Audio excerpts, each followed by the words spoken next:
I can remember when I believed that the Bible was perfect. I believed that it was the God-breathed, inerrant, flawless word of God. I believed that God was telling the authors what to say. He was part of the process of what books ended up being selected. And so the document that we have now is exactly what God wanted, perfectly come through the centuries to us. That view, I think, can give you a lot of comfort in that you feel like you have this document that has all the answers in it. Sometimes you don't understand the answers, but they're there, right?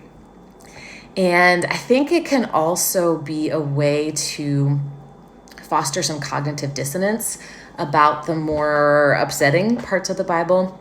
So if I was reading the Bible and I found something that was either a contradiction or just really weird, like there's a lot of weird stuff in the Old Testament, or maybe God did something that I found immoral, if I kind of sunk back into that core belief of, no, the Bible's perfect, it's just me as a human not understanding.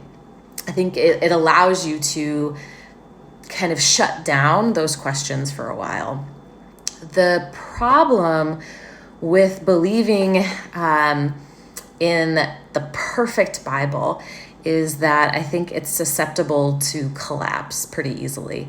It's a lot of pressure for that document. And if you find one little tiny thing to be incorrect, that you realize, I don't think that little tiny thing is true, then the whole thing ends up crumbling down.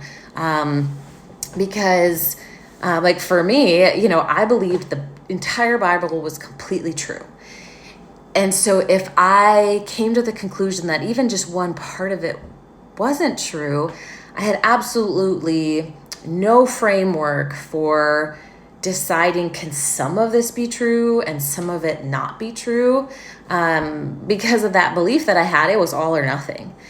And so I think that while having that Bible inerrancy belief can bring you some comfort initially, I do think it sets you up for that belief crumbling later on.